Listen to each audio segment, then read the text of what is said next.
Thank you for joining us. This is The Year That Was, a show about events, people, and phenomena that decided our way of life, that which we cannot imagine ourselves without, much less be understood. Another year, another episode.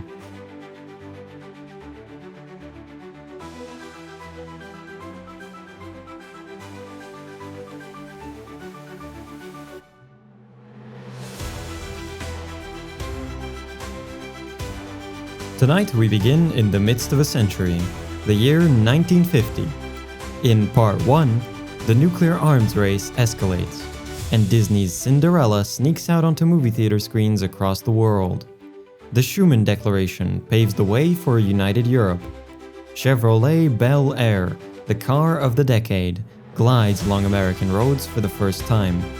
Kraft singles and corn pops mark a shift in post-war eating habits. Diners Club unveils the first ever credit card, reshaping consumption patterns and the world forever. Red China, as it is affectionately labeled by the American press, emerges onto the world stage.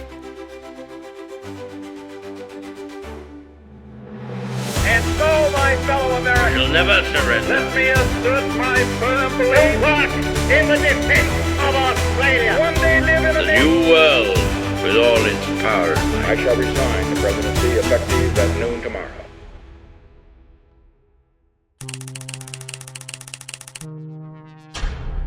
On November 1st, 1950, while the White House was under renovation, two Puerto Rican secessionists, Oscar Collazo and Griselio Torrezola, attempted to assassinate the President of the United States at his temporary residence in the Bel Air House. At the helm of the Union then stood Harry S. Truman, the S not being an abbreviation of any specific name, instead honoring both his grandfathers simultaneously. 2 days before the assassination attempt, Puerto Rican nationalists had tried to overthrow the government of Puerto Rico. Uprisings occurred in many towns on the island. In response, the US Air Force carried out a bombing campaign against several of the rebelling settlements. The town where the two would-be assassins were born and where their families still lived, Hayuya among them. The plot was foiled. Both men were stopped before entering the house. Torrezola shot dead on the spot. Collazo was wounded, but later sentenced to death, which Truman commuted to life in prison. He was then released in 1979 under President Jimmy Carter. One White House police officer was killed in the gunfight, but Truman was upstairs and unharmed. Why, I don't exactly call it work. You know what work is? You don't. Why, work's doing something you have to do. When you're doing something that you want to do, like to do, that's play. Truman hailed from a family of middling Missouri landowners, whose fortunes suddenly reversed as he was graduating from high school, forcing Harry to try his hand and fail in a multitude of working-class undertakings in order to support his family instead of pursuing an expensive higher education, making him the last US president without a college degree. However, he ended up making it into the Missouri National Guard and getting deployed to France during World War I.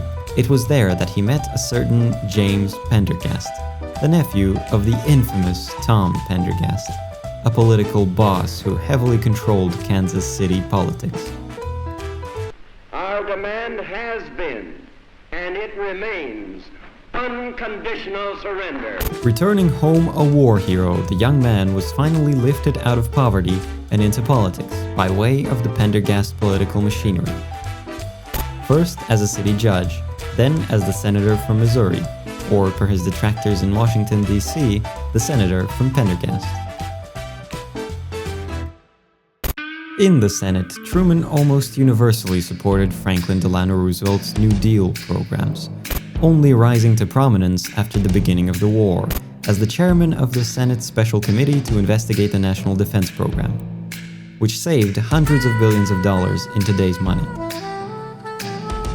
By then, the state of Roosevelt's health was well known, and it was apparent that his vice presidential pick for the fourth term would be the next president. FDR's current vice president, Henry Wallace, was far too left-wing, so the party decided on the Missouri Compromise president, Harry Truman. And so, upon Roosevelt's death in 1945, Truman came to power through the back door. having served just 82 days as FDR's vice president. As a matter of fact, the two met only twice in their lives. Harry Truman's presidency occurred during a formative time for both America and the world. It was onto his shoulders that the entire post-war free world fell. As a matter of fact, he can be considered the architect of said term. A short time ago, an American airplane dropped one bomb on Hiroshima and destroyed its usefulness to the enemy. That bomb has more power than 20,000 tons of TNT. Ending World War II, becoming the first man in history with the capability to sentence entire cities to nuclear annihilation within a few minutes, and forming the United Nations are just some of the undertakings that he had overseen in his first half year of becoming president. His general agenda involved the Fair Deal, a more radical continuation of FDR's New Deal. As a matter of fact, so radical for the time, it was extensively combated by Congress and the Senate.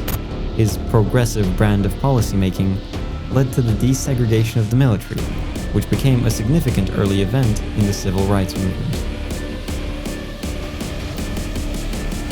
There is no conflict between the legitimate interests of the free world and those of the Soviet Union that cannot be settled by peaceful means. Despite being branded as a socialist on the home front, he was the initiator of the aptly named Truman Doctrine, the creation of NATO, George Marshall's plan to rebuild a devastated Europe emerging out of the World War as red as ever, American involvement in Greece and Turkey, all to contain communism worldwide.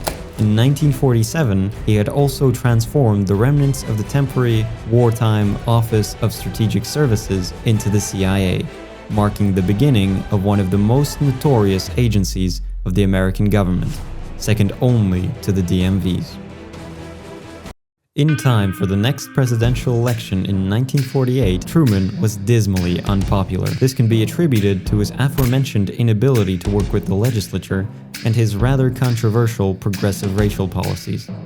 The election that year was a four-way race between Henry Wallace, FDR's previous vice president, breakaway Democrats called Dixiecrats that made preserving racial segregation a priority of their campaign, Truman, and the Republican Thomas Dewey, the bookies' favorite, so much so that journalists had written articles ahead of time proclaiming him as the next president.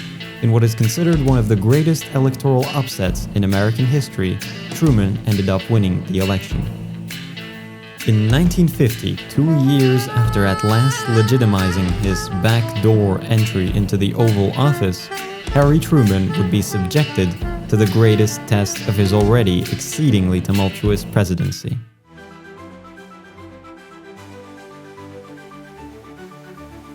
In 1950 marks the birth of Chevrolet Bel Air, or as it will later be known, America's sweetheart on wheels, a rolling mirror of post-war society.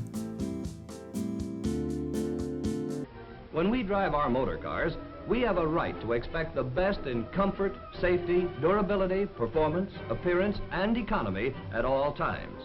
These are things we want to keep for the life of our cars. With the Bel Air Sport Coupe, for the first time ever, Chevrolet offered a pillarless two-door hardtop, borrowing the open-air feel of a convertible without the canvas top. The car looked longer and lower thanks to this unique roofline and three-piece rear window. Under the hood, it had a stalwart 6-cylinder, 92 horsepower Thriftmaster engine. Named after the wealthy Bel Air neighborhood on the west side of Los Angeles, the car's cost would amount to $1,700, about 6 months' worth of an average family's income. The long options list, power glide automatic, power steering, power brakes, even factory air conditioning, normalized the idea that a standard car could be personalized like a suit. By wrapping a $1,700 Chevrolet in hardtop glamour once reserved for $3,000 luxury cars, the Bel Air let middle-class buyers step straight into the era's chrome-plated optimism. Initially, the name Bel Air was used only for this specific body shape, the two-door hardtop. However, starting in 1953, it began designating a premium level of trim applied across a number of body styles. In 1955, it received a new revamped styling. The arrival of the small block V8 in the same year and fuel injection in 1957 moved horsepower from exclusive sports car territory into grocery getters and high school parking lots. Street racing culture, hot rodding, and the muscle car era all trace their ignition key to that engine bay. Chevrolet's full measure of quality, even in details like the grille, which is real aluminum. Yes, the more you look, the more you like Chevrolet. And riding, you discover even more reasons for buying Chevrolet in 57. How you doing, honey? Comfortable? Naturally. How about you two? Swell. Fine. Yes, everything's fine inside Chevrolet. It was this 1957 model that would come to immortalize the car as a symbol of not only its decade, but the Pax Americana more broadly. With over 4.96 million Tri-5 1955 to 57 models produced, the Bel Air was both proof and engine of the decade's prosperity. Steel mills, glass plants, rubber factories, and ad agencies all revved to the rhythm of its assembly line. It went on to have 5 more generations in the US. Production only ceased in a distant 1975. The Chevrolet Bel Air didn't just transport Americans, it transported America.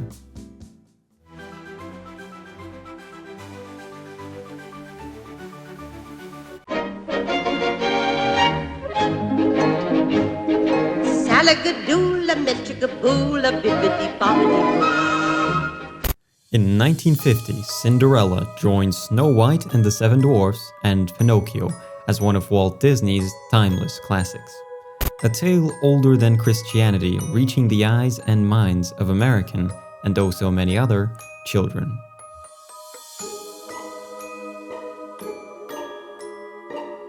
Who doesn't know the story? Orphaned Cinderella, reduced to a maid by her vindictive step-family, clings to kindness and hope. Mice, birds, and a no-nonsense fairy godmother conspire to send her to the royal ball, where she captivates Prince Charming, only to flee at midnight, leaving behind a single glass slipper. A kingdom-wide search ends with the slipper's perfect fit, toppling class barriers and crowning love triumphant.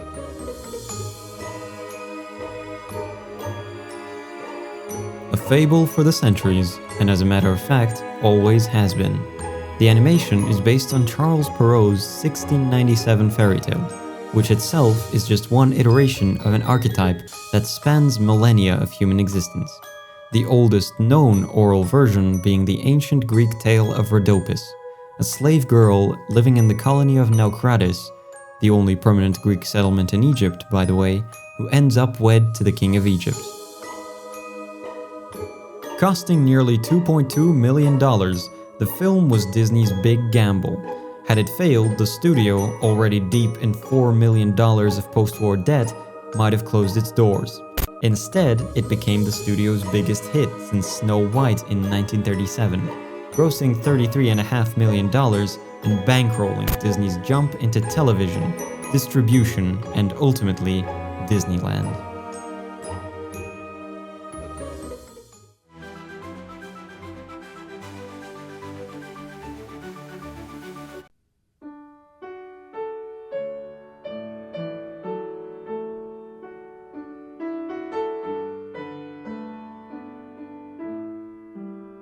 Happiness does not create humor.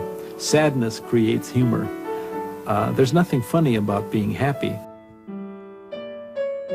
In October of 1950, the Minneapolis Star became one of 7 newspapers to publish the first Peanuts comic strip, beloved by adults and children alike since then.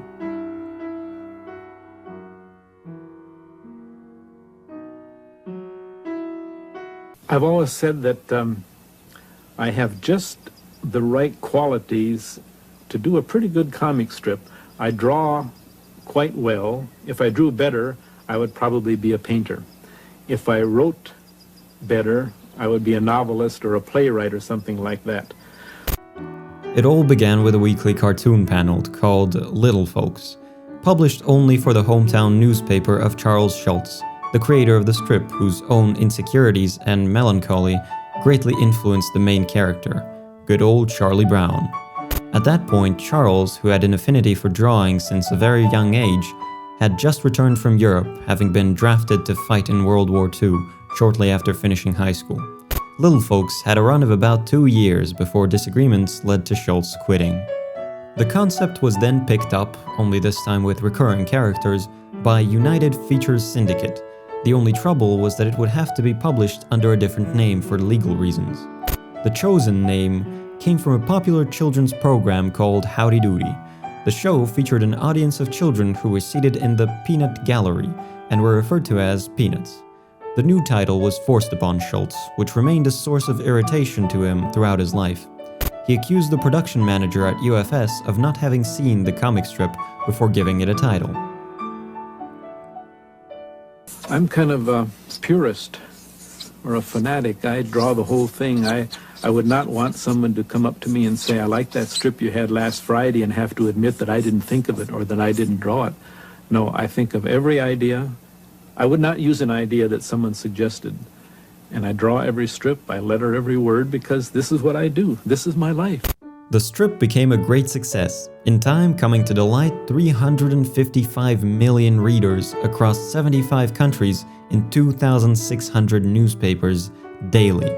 Although some may still remember the printed cartoons, the series has come to be known in our time through a treasure trove of animated specials and films. They began in 1965 with a Christmas special for CBS, the immediate success of which turned the special into an annual tradition up until the year 2000. Immortalized by a star right next to Walt Disney on the Hollywood Walk of Fame, Charles M. Schultz had passed away on the 12th of February 2000. 1 month after announcing his retirement in one of the strip's last issues, and 1 day before his final Sunday strip was to come out.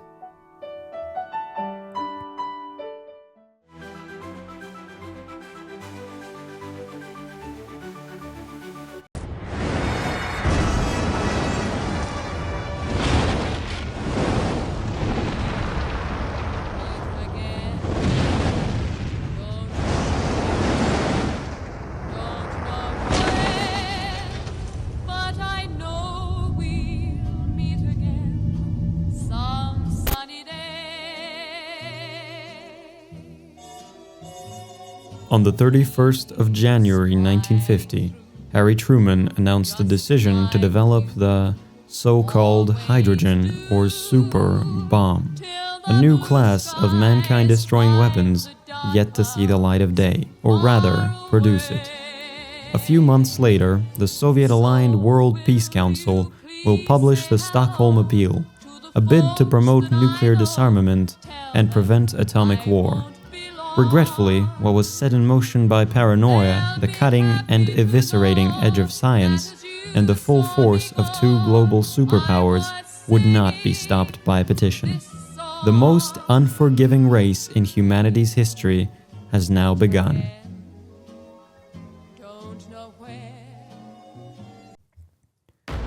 Batter my heart, 3-person God, for you as yet but knock, breathe, shine, and seek to mend, that I may rise and stand. O'erthrow me, and bend your force to break, blow, burn, and make me new. That is the beginning of a John Donne poem, from which Trinity, the world's first nuclear test, got its name. On August 29, 1949, 4 years after the Jornada del Muerto Valley, which fittingly translates as Route of the Dead Man, in New Mexico was lit by a second sun, the same fate came upon the steppes near Semipalatinsk.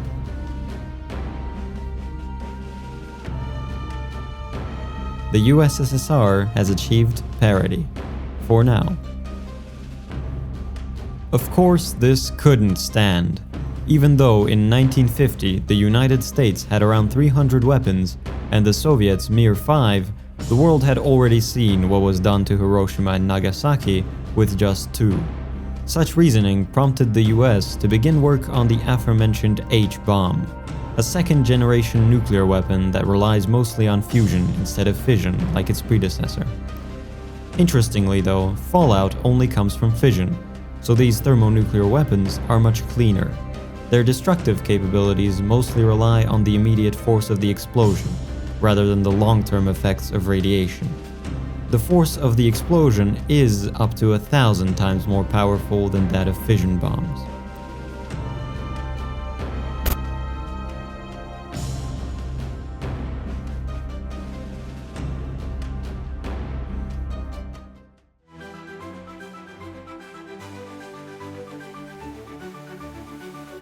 In spite of the escapist nature of science fiction, the destination of said escape is almost always wrought by contemporary dread and fears. While all things considered, 1950 may have been a dark year for the genre, as it saw the passing of several icons, chief among them George Orwell, Olive Stapleton, and Edgar Rice Burroughs, it was also marked by the publication of several classic works. Notably, Isaac Asimov's I, Robot, Cordwainer Smith's Scanners Live in Vain, Jack Vance's Dying Earth, and Ray Bradbury's The Martian Chronicles. It's those latter two that would become formative to the post-apocalyptic genre, one heavily influenced by the threat of nuclear vaporization of the world as we know it.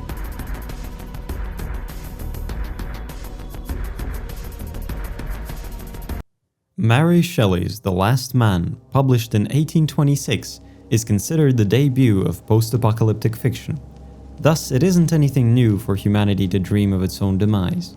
But ever since the first nuclear explosion had rocked the Earth, the sudden realization that it is now entirely possible that we might one day wake up and find this distant reverie our new reality has drastically shifted the genre, not to mention popularized it.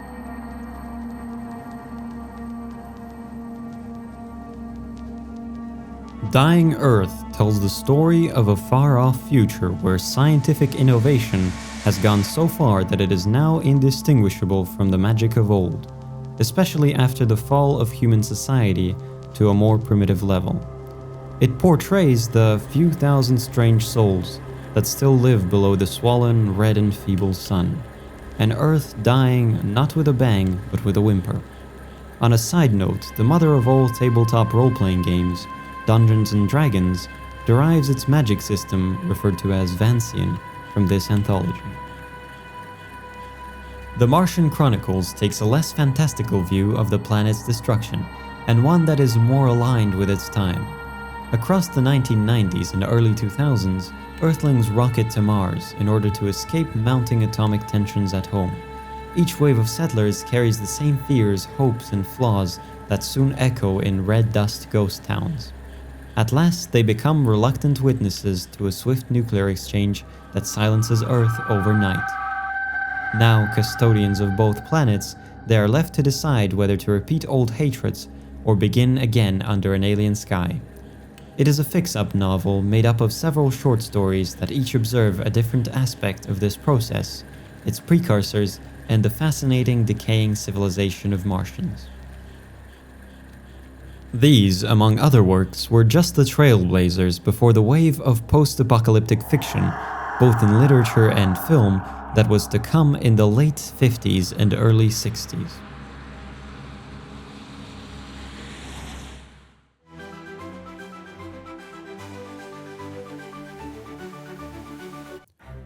Europe Day is celebrated on the 9th of May across much of, well, Europe. For on this day in 1950, Robert Schuman, the French foreign minister and by extension, the father of Europe, had made a declaration outlining a plan to pool coal and steel of France and Germany under a single supranational authority. Its chief purpose, to kickstart devastated European industry and make war between Berlin and Paris not merely unthinkable, but materially impossible.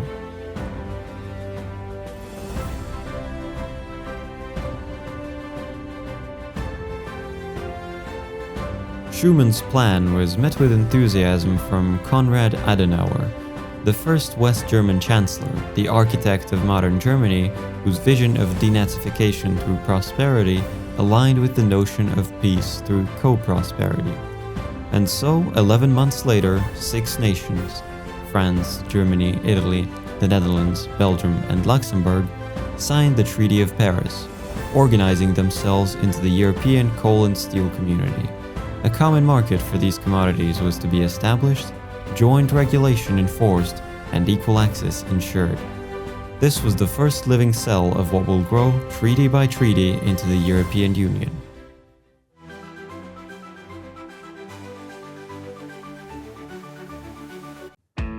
Two novelties hit the shelves of American grocery stores in 1950: Kraft Singles and Kellogg's Corn Pops.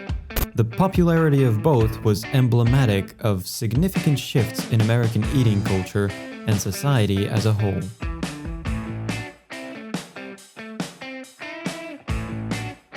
Kraft, the company that would at one point control 40% of the entire US cheese market, was founded in 1903 when a Canadian-born businessman, James L. Kraft, moved to Chicago and started selling cheese out of a wagon.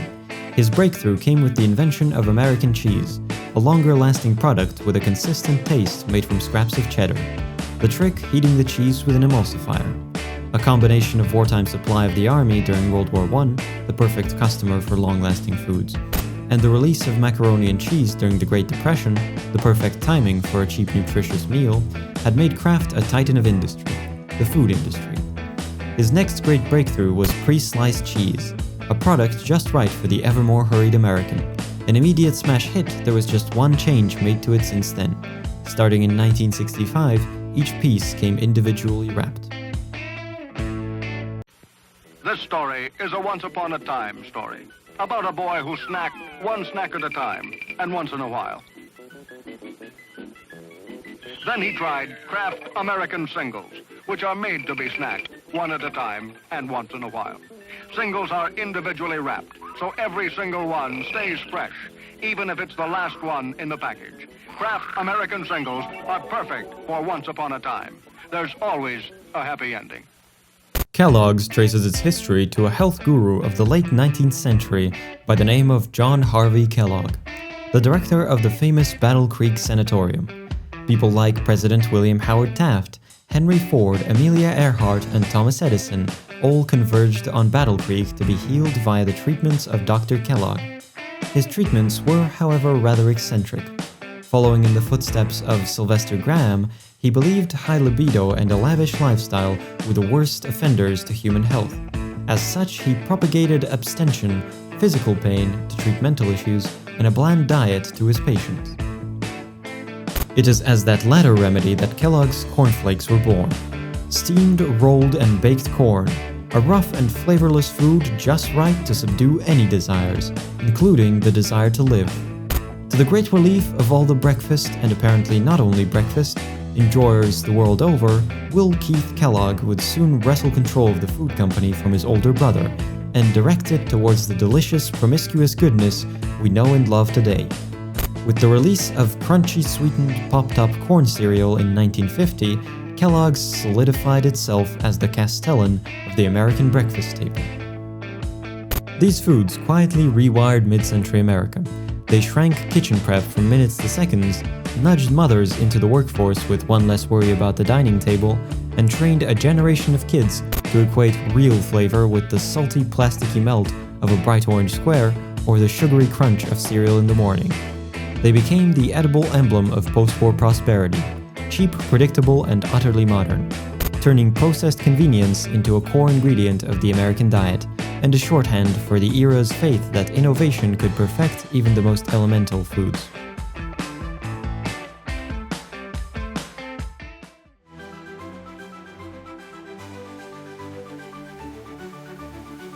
One 1949 evening in New York City, a businessman by the name of Frank McNamara, while entertaining his clients at a restaurant, discovered that he had forgotten his wallet.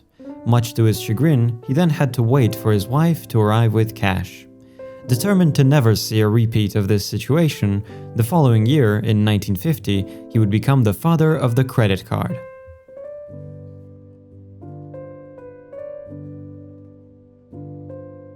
Frank McNamara returned to the same restaurant, Major's Cabin Grill, with a small piece of cardboard and a bold proposition. The establishment would accept his signature as payment, and he would settle the bill later through his newly formed Diners Club. co-founded with Ralph Schneider, his attorney. That single card, issued to just 200 friends and associates, could be used at 27 New York restaurants. By the end of the year, 20,000 Americans had already become members, and by the end of 1951, 42,000. At the time, the company was charging participating establishments 7% off any transaction, and billed cardholders $5 a year, asking them to settle the bill once per month. Made of flimsy cardboard, the familiar plastic card would only be introduced in 1961, numbered by hand and lacking magnetic stripes or interest rates, that first diners club nevertheless turned a restaurant tab into a global financial revolution by untying the hands of consumers.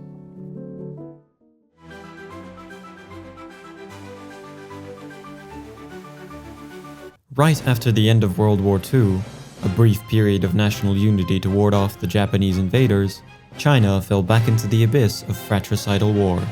However, this time, 15 years after Mao's long march to the mountains of Yunnan, it will be Chiang Kai-shek's Kuomintang that ends up in exile on the island of Taiwan. On the 1st of October 1949, before the crowds on Tiananmen Square, Mao Zedong had proclaimed the establishment of the People's Republic of China. By 1950, a wave of international recognitions had unfolded, most notably the United Kingdom, on the 6th of January. The red sun in the sky above China had no intention of setting ever again.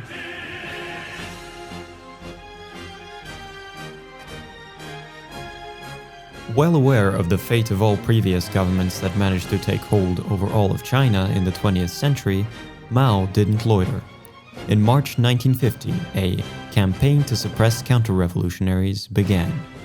The systematic elimination of the old guard, or those guilty of crimes during the Civil War. 2.6 million people were arrested, 1.3 million were imprisoned, and 712,000 executed. The campaign was remarkably successful in solidifying Mao's grasp on China, and in so doing, preventing another period of anarchy. Which is why, while hardly morally justifiable, the majority of the Chinese saw it as a necessary evil. While China was being pruned by the Politburo, the People's Liberation Army kept extending itself further into the frontiers of former Chinese rule. In 1950, the majority of Xinjiang, inhabited by Muslim Uyghurs, had been conquered, and the invasion of Tibet began. Though Tibetan annexation would only occur in 1951 through diplomatic means, so as to present a veneer of liberation. A 17-point treaty guaranteeing a great degree of autonomy to the region was agreed upon. This autonomy would only be eroded in 1956, after armed conflict between the PLA and Tibetan militias over land reform. Also in 1950, after spending 2 months in Moscow, the Chinese delegation, with Mao himself at its helm, signed the Sino-Soviet Treaty of Friendship. After unwaveringly supporting Mao's CCP for decades, and particularly intensely during the Civil War, the Soviet Union had at last gained an equal communist ally, not yet another satellite. Soviet newspapers now read, "The USSR, People's China, and other socialist countries," when listing friendly states. Stalin, previously only depicted next to Lenin, now stood shoulder to shoulder with Mao Zedong. In the treaty, China received a $300 million loan, Soviet experts to oversee its industrialization, and promises of military support in the event of war.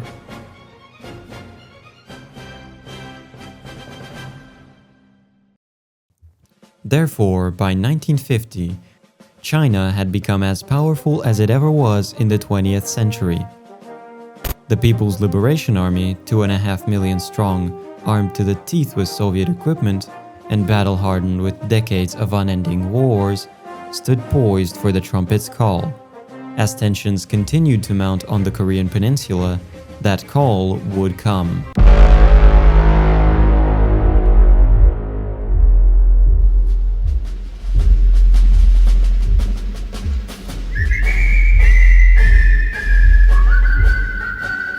When Johnny comes marching home again, hurrah, hurrah, we'll give him a hearty welcome then, hurrah, hurrah. So that's the video. Thank you very much for watching right up until the end. If you've been startled by the black screen, that's probably because part 2 hasn't come out yet. Here in this outro of sorts, I'd like to say a couple of words about who we are and what our intentions for the channel are. This is a two-student project. We've done everything you've seen in this video ourselves, and we intend to continue the series, The Year That Was, up until 1999, probably. We'll try to have a different visual style and maybe focus for every decade, but generally this is sort of an overview of the year. You know, events, people, and phenomena that decided our way of life. As you can see, we're not really laser-focused on just the year.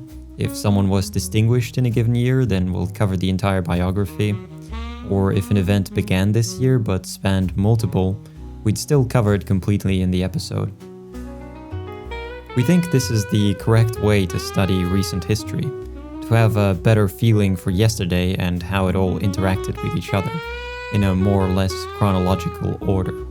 Hopefully, this unique view on and a deeper, holistic understanding of our recent past is what you, the dear viewer, would walk away with. This first video is a test of the waters. We've got education to pursue and, in the words of George Bush, food to put on our family. So if you would like to see this series continue and don't want to miss future episodes, including part 2 of 1950, please do subscribe and give this video a like. If you're feeling crazy, you could even click the share button. You could also follow us on other social media platforms attached to the channel. But if you really want to and can help us get off the ground, please consider supporting us on Ko-Fi. It's an alternative to Patreon, which we do also have a Patreon, but because of some difficulties, it'll probably be a couple of months before it's up and running. We want to significantly improve the quality and speed of our production, and donating on Ko-Fi is the best way you could help us do that. We'll remember and honor all of our early supporters, and have some plans to express our gratitude for such most devout viewers. So if you can, toss a penny for the old Guy Fawkes, which, by the way, is a reference to T.S. Eliot's poem, The Hollow Men. There were several other references to it across this episode. If you've caught any of them, point that out in the comments. On the subject of which, please do leave a comment with your thoughts on the visual style, the content, anything and everything you can think of. We would be massively appreciative of any detailed feedback.